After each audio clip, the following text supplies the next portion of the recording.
There were some who found me difficult and hostile. But they did me wrong. Little did they know of the reason why I seemed that way. It wasn't my choice to shrink from society, and I had to live alone. Like someone who'd been banished.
By the time his Ninth Symphony was performed that night in Vienna, Ludwig van Beethoven was profoundly deaf.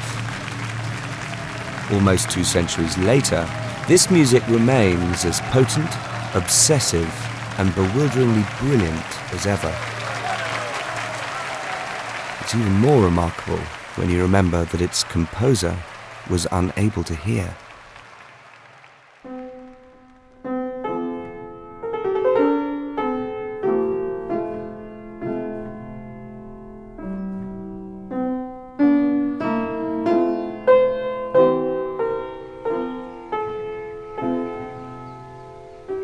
For me, the struggle that comes through Beethoven's music is what makes it so compelling. And struggle was always part of his life. Just as with Shakespeare, you come to Beethoven to engage with the big questions that stir nations, that stir humanity itself. The struggle against deafness, the struggle for personal freedom on every level, the determination to be an artist on his own terms. All this I feel acutely in his music. Music which, against the odds, articulates the indomitable power of the human spirit. His music has changed lives. It's changed history. And with him, you might say, music grew up.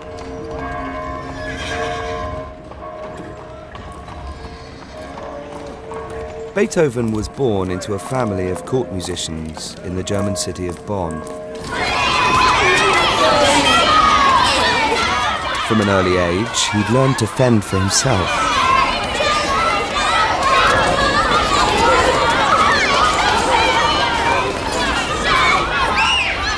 Look at him.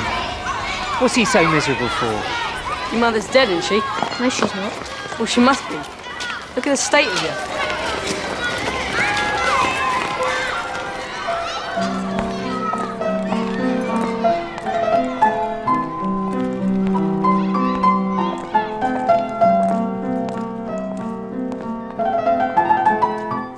Ludwig's mother wasn't dead.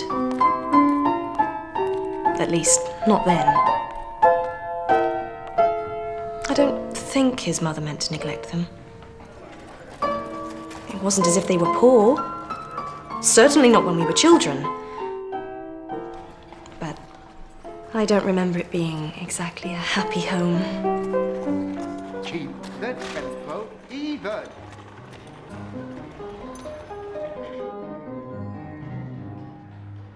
A gifted pianist, Beethoven had inherited the talents of his late grandfather, a renowned musician who'd been director of music at the court. Unlike young Ludwig, his father Johann, a tenor and music teacher, had failed to live up to the family name.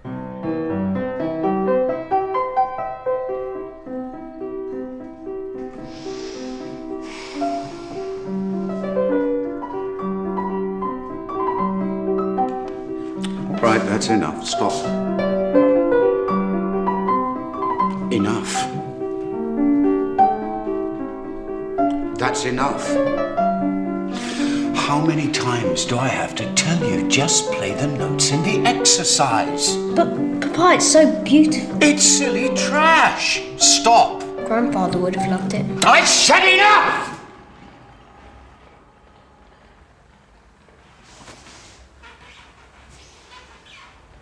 We all hated the way his father treated him. But he was always boasting about his son. Not in front of him, of course, but outside the family home. "Oh, my Ludwig," he used to say. "In time, he'll become a great man in the world, you'll see." It was bewildering for Ludwig. He never knew what kind of mood his father would be in. And more, he withdrew into himself.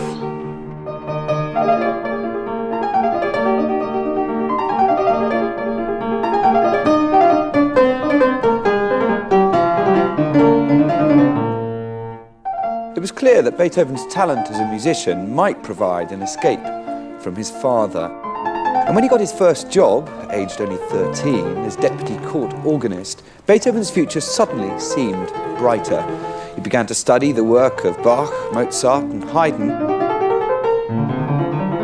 And it's around this time you can see first evidence of his gift for composing. Since I was 12, my muse has often whispered to me, "Try and write down the harmonies in your soul." Only 12 years old, I thought, and how would I look as a composer? And what would men experienced in the arts say about it? I was almost shy. But my muse wished it, I obeyed and wrote. This is a work of astonishing sophistication for such a young composer. In the previous 20 years, sonatas had become the principal benchmark by which piano music was judged, so it says a lot for the young Beethoven's ambition that he was prepared to attempt this form so early on.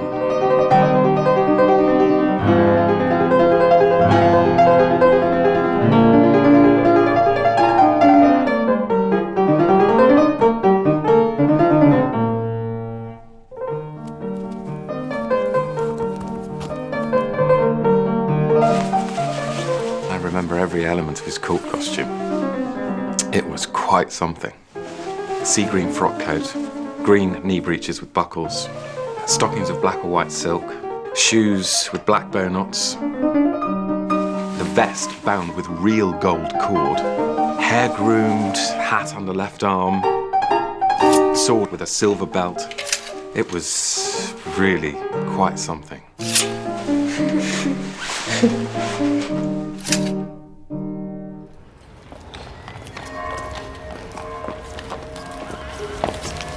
Talking about him. A worthy successor to Wolfgang Amadeus Mozart. My brother. I don't know. How could I tell? All I know is that his talent was a blessing for our family. Our grandfather's inheritance had almost run out. Father could barely support the family anymore. Once he started drinking, my brother's income was the only thing that kept us alive.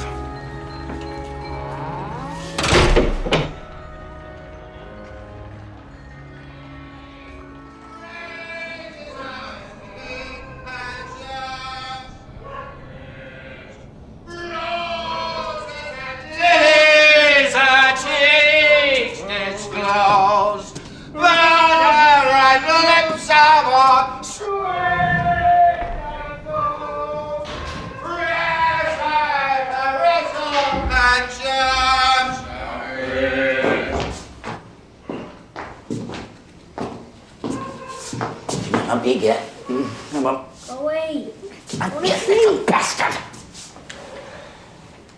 Come on now. I want you to play something beautiful for us. Come on.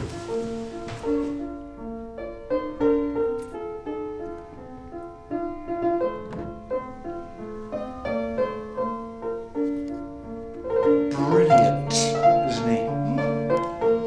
You're my little genius.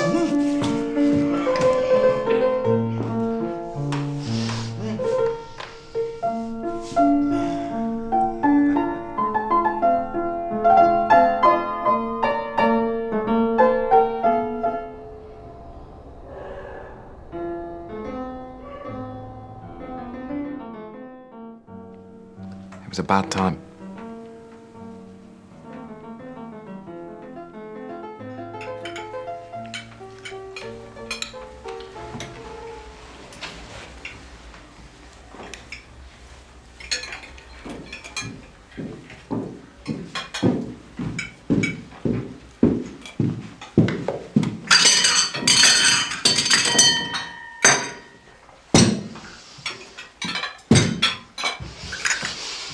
Of course, your counterpoint will have to improve.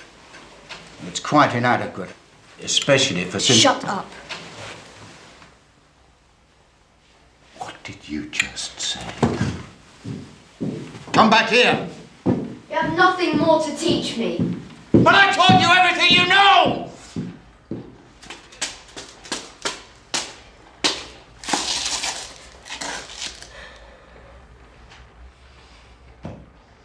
I never understood why Ludwig's mother didn't step in.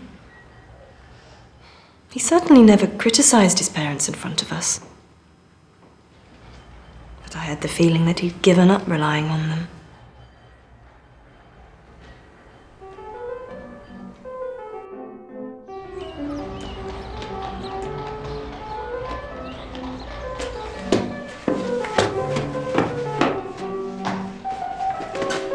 Ludwig, how lovely to see you.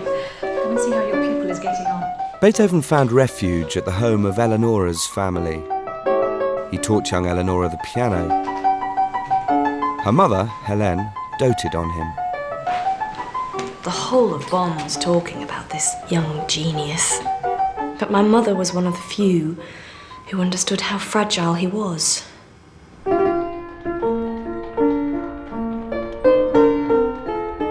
He was happiest when he was alone. Just him and his music.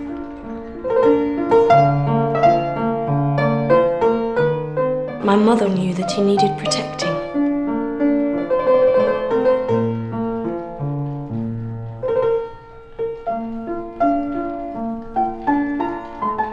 She used to say to me, "It's our job to keep the insects off the flower."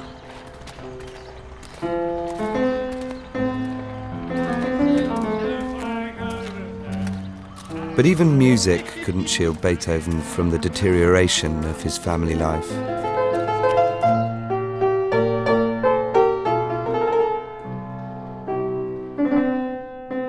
Ludwig's mother would shortly die from consumption, and his father's drinking problem grew steadily worse.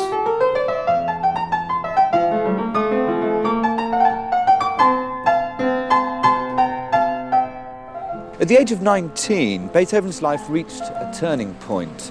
He realised he would have to take over as head of the household. And in a dramatic move, he wrote to his father's employer, the Elector of Bonn, asking that half his father's salary be paid to him.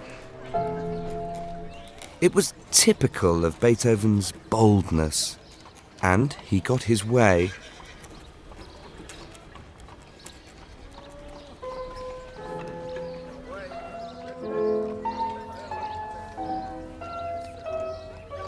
By now, Beethoven had come to the attention of Bonn's rulers, and through them was given his first big musical break.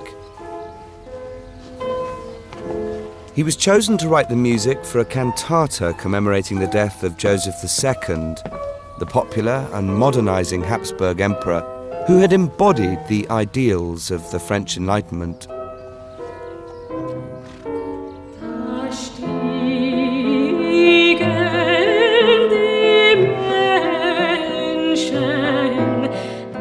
close to the French border, Bonn had always been influenced by French Enlightenment thought.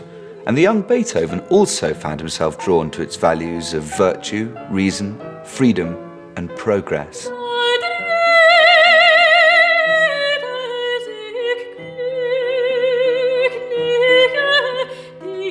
Here, as an idealistic and demanding young man, he penned this sublime tune, almost Mozartian in its effortless beauty.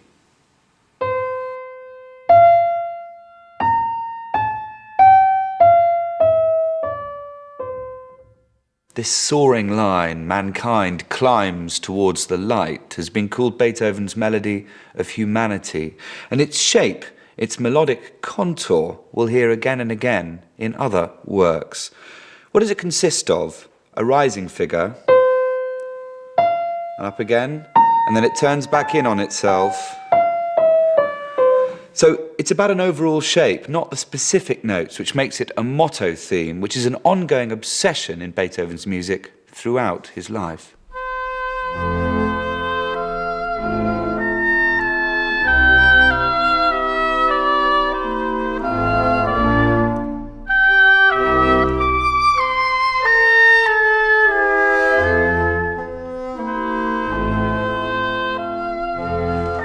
No, stop!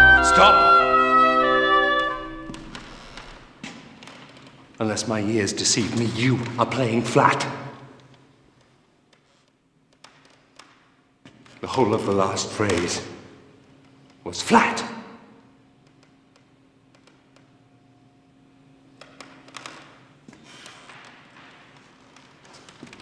Again, from the beginning.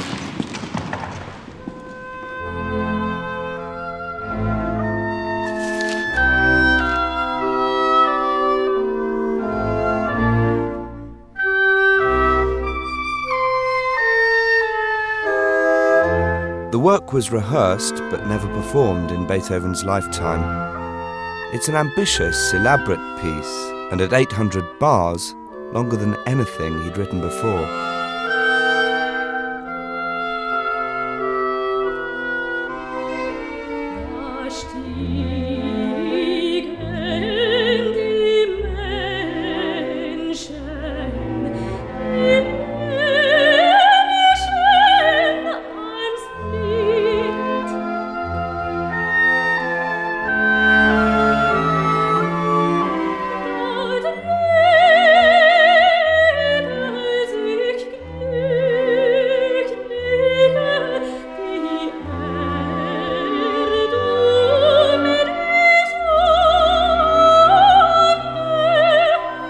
The cantata was commissioned at a turning point in European history, and it's the first time we see Beethoven dealing with political ideas.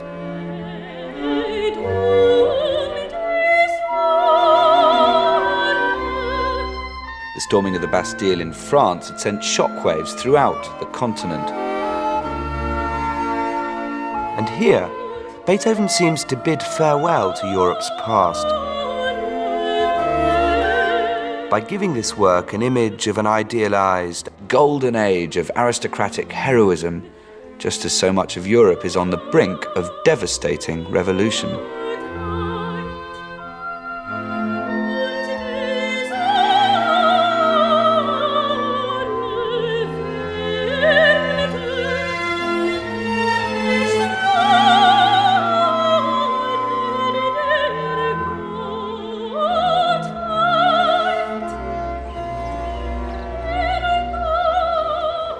Beethoven had attained recognition in Bonn's aristocratic circles.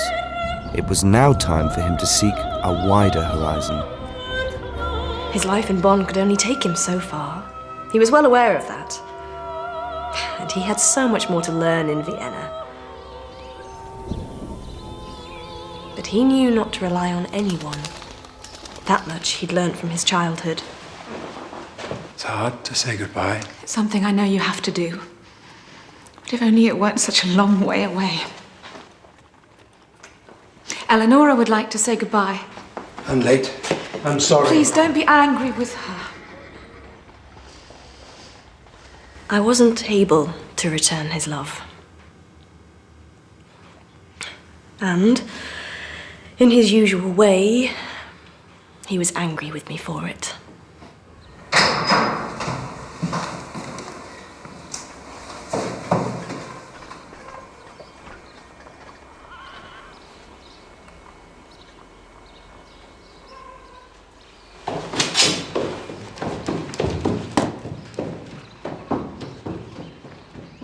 But he wrote to me from Vienna, and slowly, we were able to be friends again.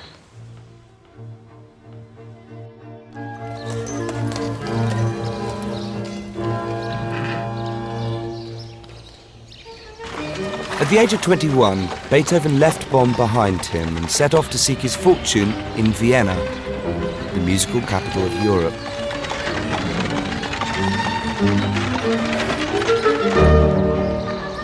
He arrived with an invitation to study with the world's greatest living composer, Joseph Haydn.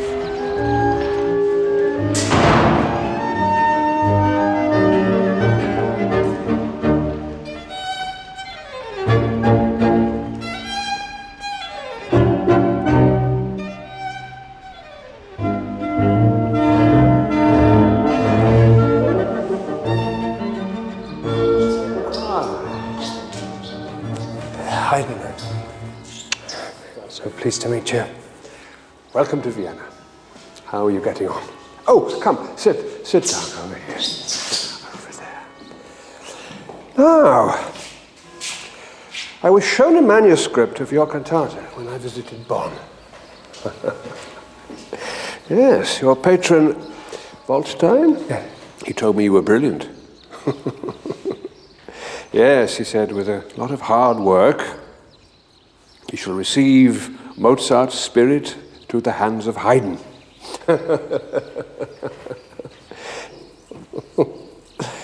And what do you make of that, then? Well, I would be honored to study with you, Herr Haydn, but you know better than I do that every true artist must find his own path.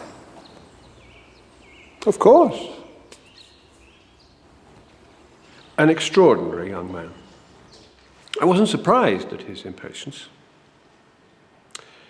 After all, I suppose this was a young man in a hurry, and I was a composer in my twilight years. But I sensed that in time he would give the world something to talk about, and I would be proud to call myself his teacher.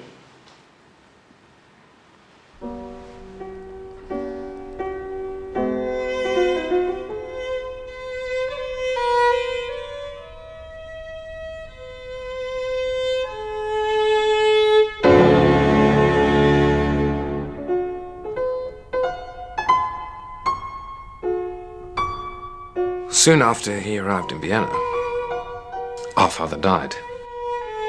I wrote to tell Ludwig, but he didn't come back for the funeral.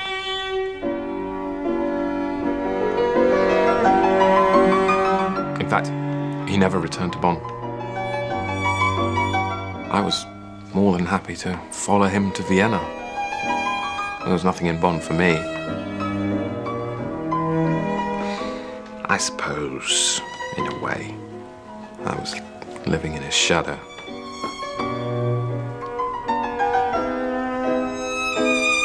Ludwig got on with his life. His new life.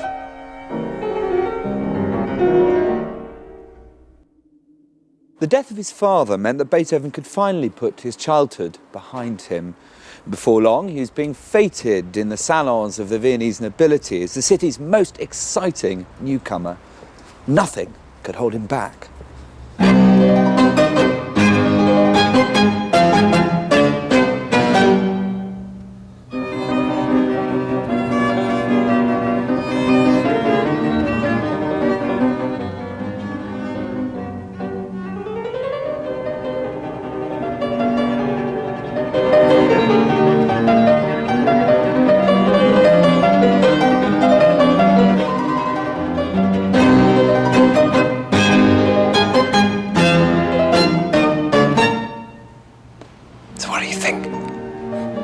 It's genius. It's novel. and I like it because of its novelty. Others may find it too complex. If I were you, I wouldn't publish this last one just yet. It needs more work.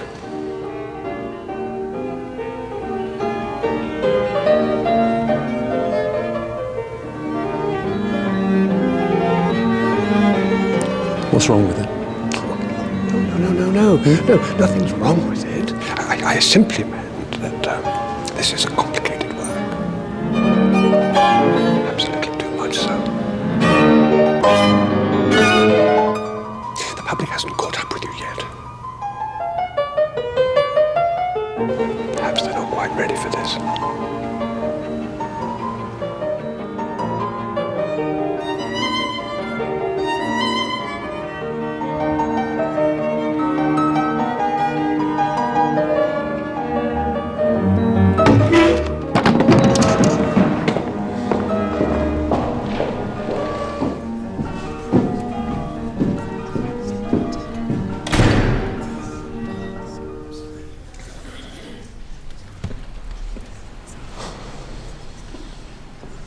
It was a little embarrassing, to say the least. All I meant to say was that the public may not take so readily to such a difficult and stormy finale. But the work was outstanding. It made me proud. And I asked him later if he would put Pupil of Haydn on the piece. It's a normal practice, but not for Beethoven. He refused outright.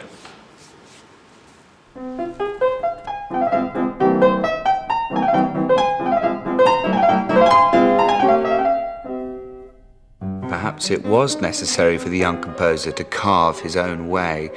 He needed to make his work distinct from that of his contemporaries or teachers, like Haydn.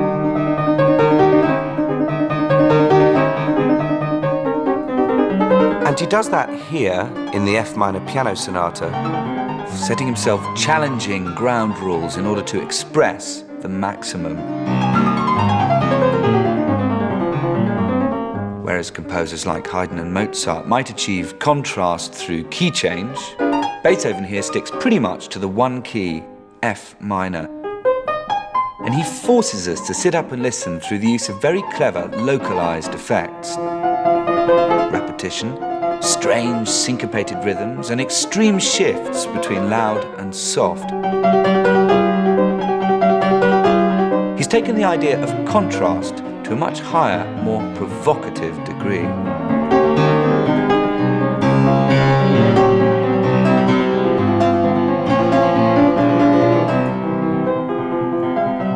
The feelings he aroused in his teachers were not confined to me alone. He was so stubborn, so bent on having his own way, that many of us had our disagreements with him.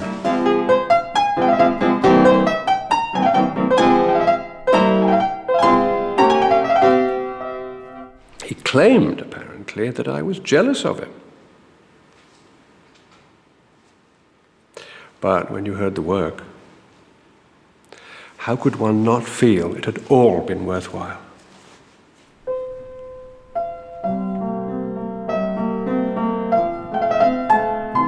Beethoven's early years in Vienna were characterized by his writing for the piano. And it's in these sonatas, private works intended for domestic and not public consumption, that we see the real masterpieces of his youth.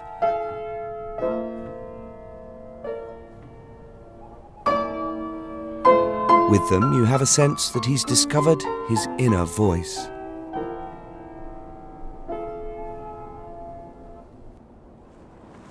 It was his skill as a virtuoso pianist that propelled Beethoven to fame in Vienna. Within just a few years of his arrival, he was already wildly popular as the city's foremost improviser. Contenders would spar in contests where each had to improvise on a well-known piece of music. And to maintain his position, Beethoven had to see off the competition, taking on the heavyweights, aspect of the European music scene.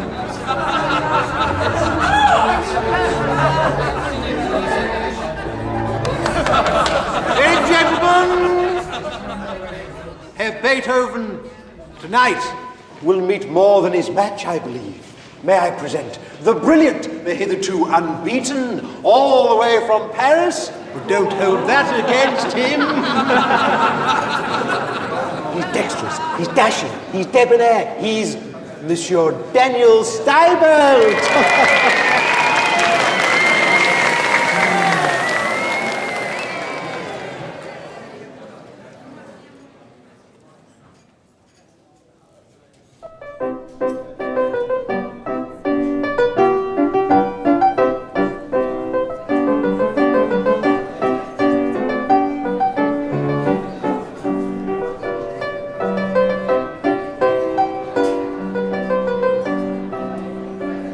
So when are you going to start?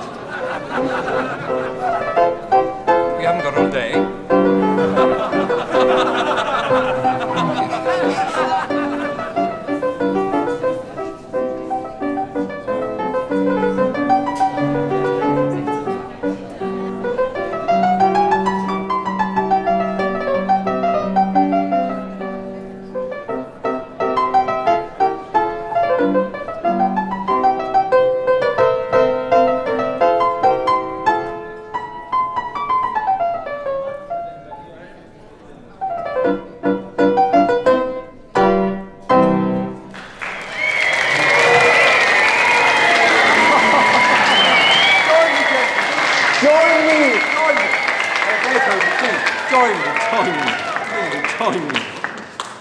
Absolutely delightful. And now, I introduce the toast of our beloved Vienna. We know him, we love him. His fingerwork is finesse itself. But is he the best? Let's find out. Herr Ludwig van Beethoven!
He used to write to me from Vienna. He sounded so excited. Life was full of promise. If we met again, he told me, I'd find him very different. You'll see, he said, that a better life has done much to erase the traces of unhappy times. He was lionized by the aristocracy, adored by the wealthy, and he even wrote to my husband Franz to say that there was love in the air. Despite what people say, I'm no misanthrope. You know that. And something's happened recently to lift my mood. This change has been brought about by an enchanting girl who loves me and whom I love. This is the first time I feel that marriage may bring me happiness. Of course, we were all delighted. He'd always had such difficulties with women, always falling in love, but somehow it never quite worked out. Oh, well, he's talented. I mean, he's brilliant. He plays like a dream. And he's ugly. Well, he's not exactly ugly, but he doesn't make the best of himself, does he? He wears cheap, nasty jackets. I almost want to pay for him just to go to a tailor. Oh, but he has a kind of charm, a sort of magnetism. And he's written a sonata for me. I know.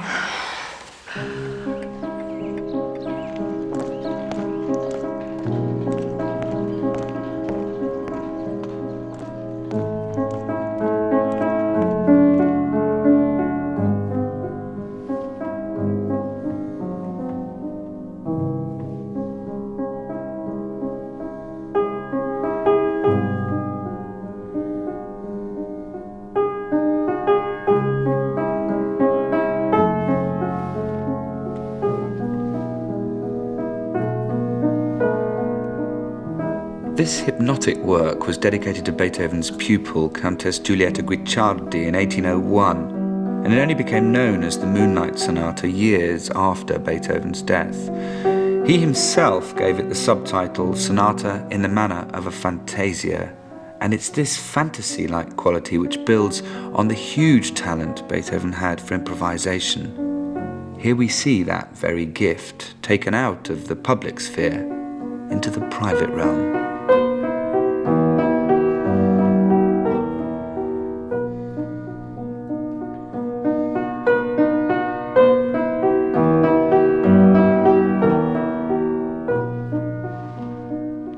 It's very rare for a sonata of this period to begin with a slow movement,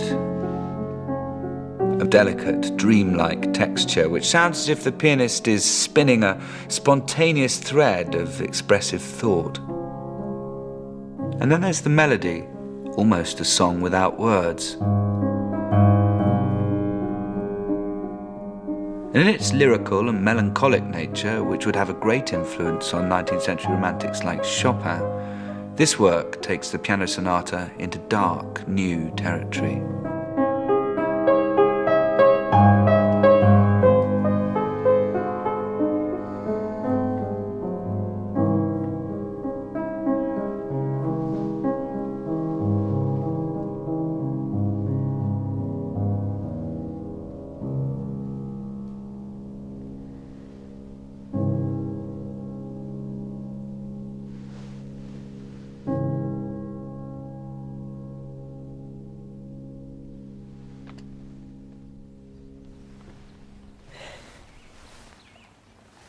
I understand you're going to be at Prince Nicolaus's this Friday. No, I won't be going. Can't bear that crowd. But I shall be there. Well, no, how nice.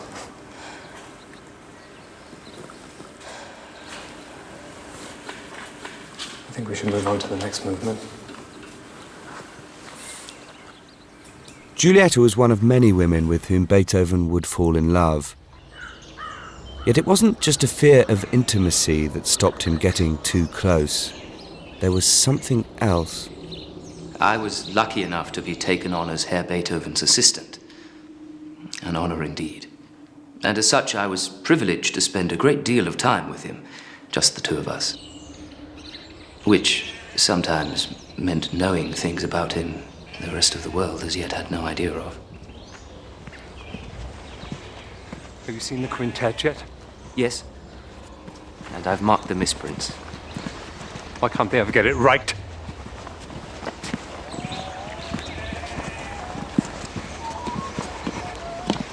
Listen to that. Must be a shepherd. Beautiful, isn't it? What are you talking about? Flute. Listen, there it is again.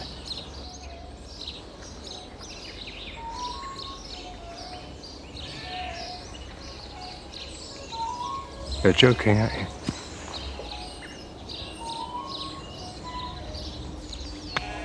you? Yes. Yeah. I must have misheard it.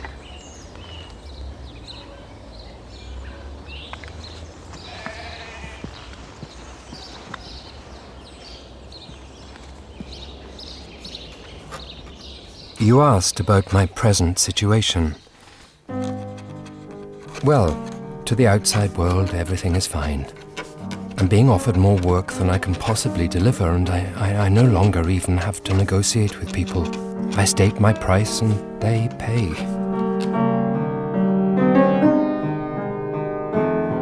But the truth is that that secret demon, my health, is destroying everything. My ears continue to buzz and hum day and night.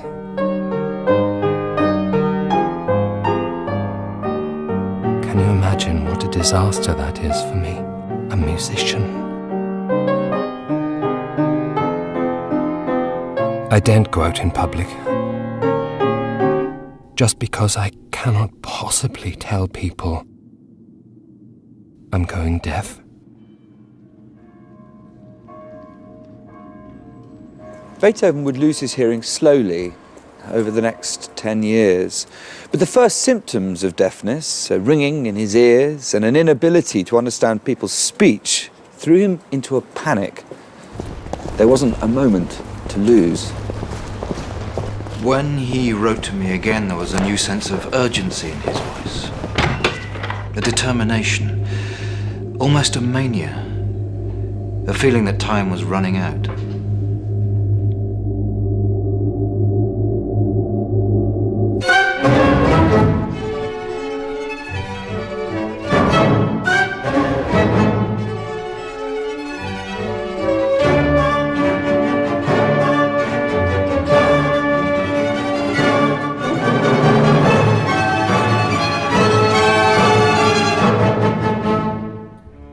Everything Beethoven had fought for seemed in jeopardy. With typical defiance, he threw himself into his work and embarked on the most public form of artistic expression, a symphony.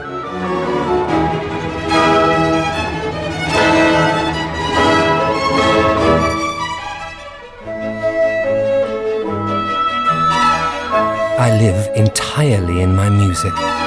I've barely completed one work before beginning another.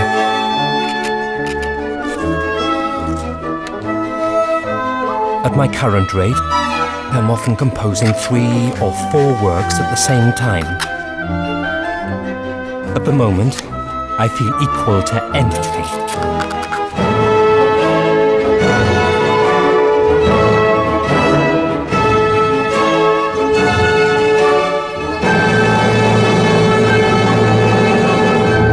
It's an extraordinary work, reflecting the swings between melancholia and exuberance which characterised this time for Beethoven. This last movement has a kind of ferocity about it. The music of a hooligan.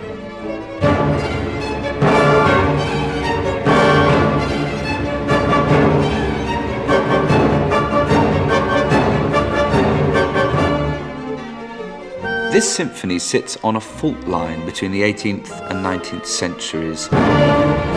It's still very much part of the tradition that Beethoven has inherited, but through its audacity, its aggression, and its sheer size, it's creating a whole new template. And more than ever, his unerring sense of himself as an artist is becoming clear.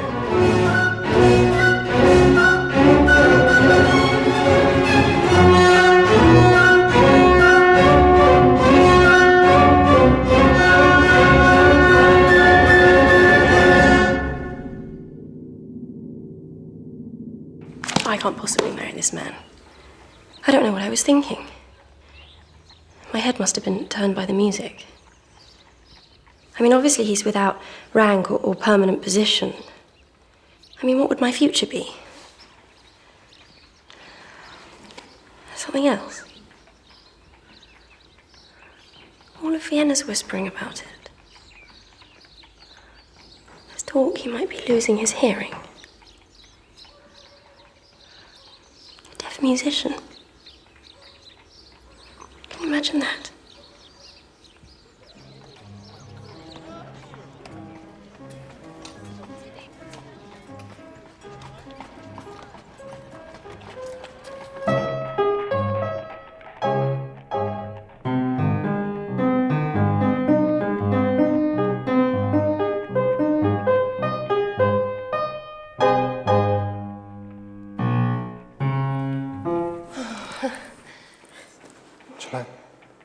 It's just sort of,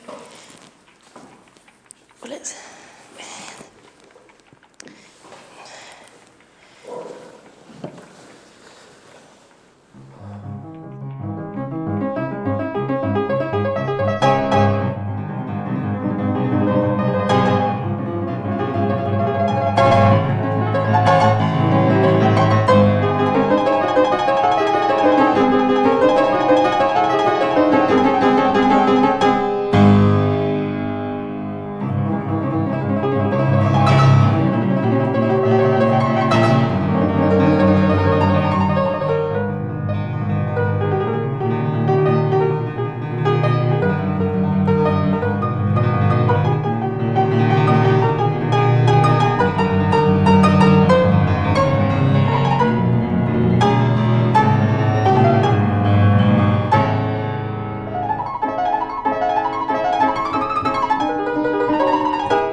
My hearing hasn't improved.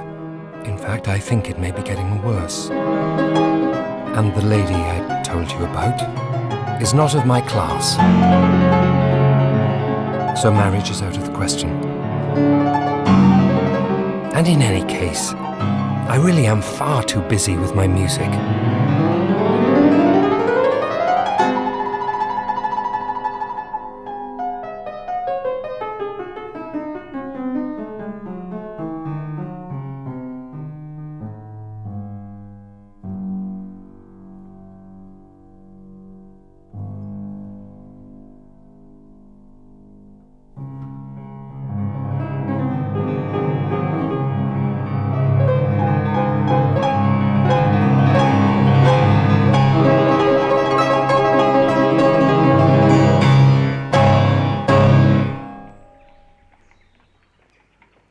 Well.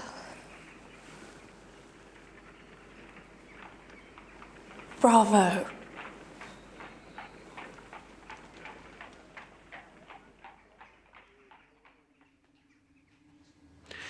You want to know what his state of mind was like then?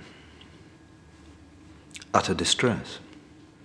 Not only was that relationship doomed, but here was a man who, up until now, could do no wrong in Vienna, with a secret that could destroy all that. He began to avoid his friends. He stopped coming out in company. People thought he was downright rude. Not many of us knew the reason why.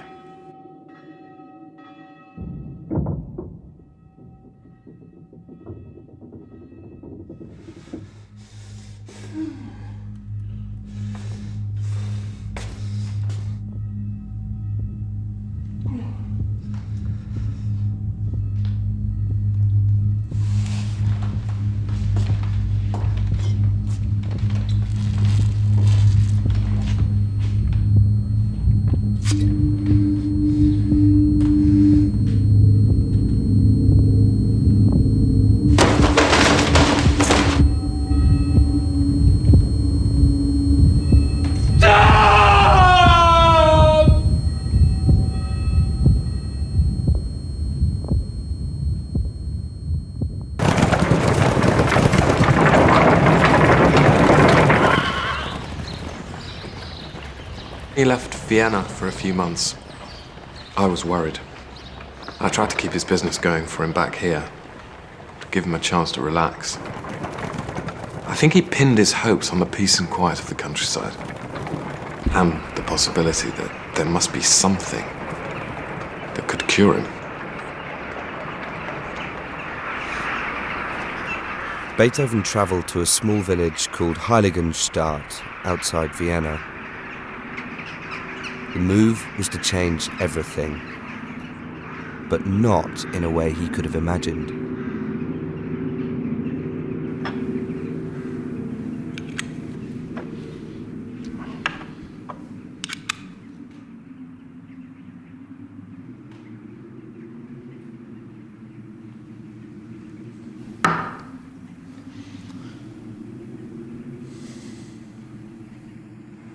So, the poultices, the baths, the infusions, none of them have worked. Now you're telling me there may be no cure.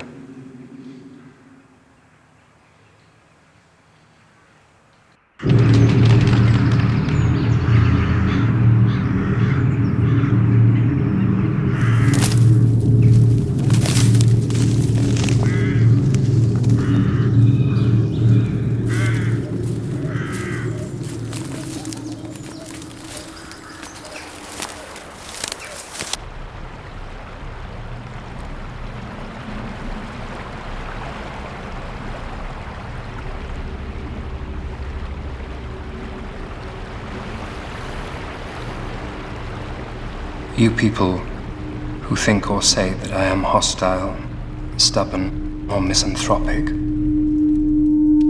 how greatly you wrong me. You have no idea of the secret reason which makes me seem that way to you. I would have ended my life. It was only my art that held me back. I couldn't possibly leave the world until I had brought forth everything I felt was in me. Any idea I had that by coming here I would be cured, I must now give that up. As the autumn leaves fall and wither, so does my hope. Oh God, grant me at least but one day of pure joy. It's been so long since any real joy echoed in my heart. The long document that Beethoven wrote in Heiligenstadt, a letter to his brothers that flirted with the idea of suicide, was never sent. But in this letter, Beethoven had created a metaphor for his own heroism, death, and rebirth.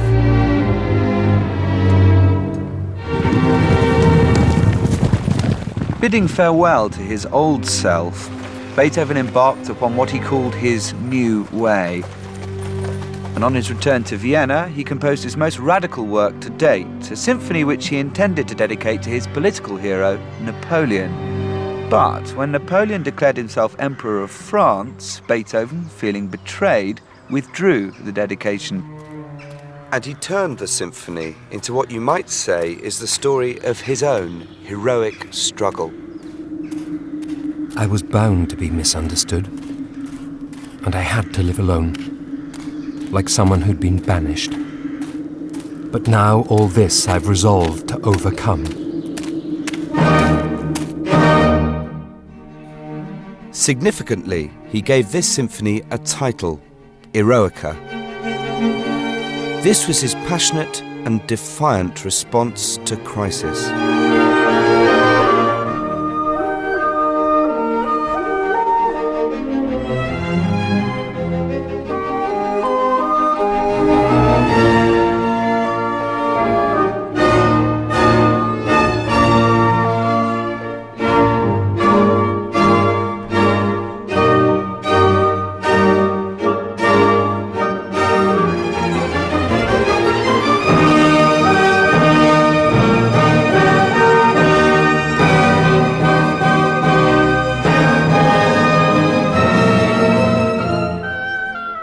In its scale, ambition, and complexity, the Eroica Symphony was a huge leap forward for Beethoven, immediately eclipsing the achievements of the second.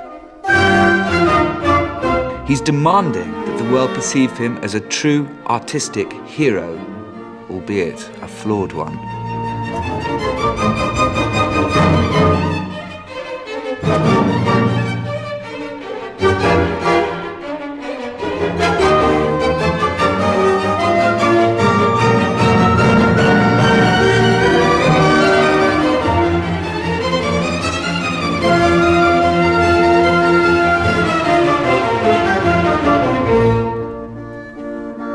to us that every day was bringing him closer to his goal.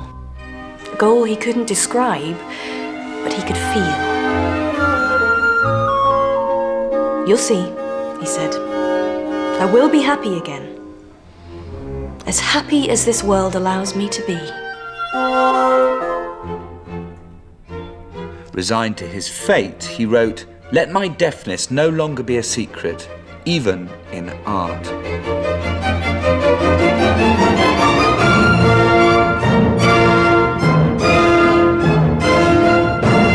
After Eroica, Beethoven would create music of previously unimagined scale and brilliance.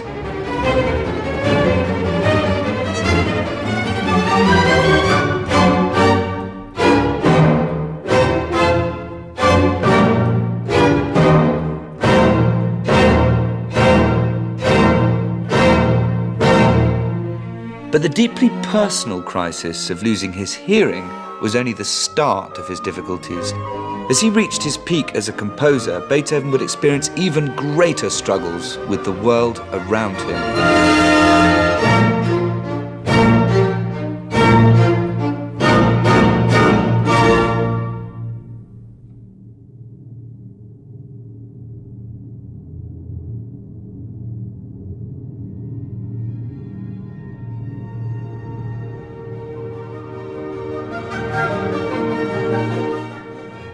And now over on BBC4, join Charles Hazelwood in the new series Beethoven Uncovered as he takes a closer look at Beethoven's Second Symphony.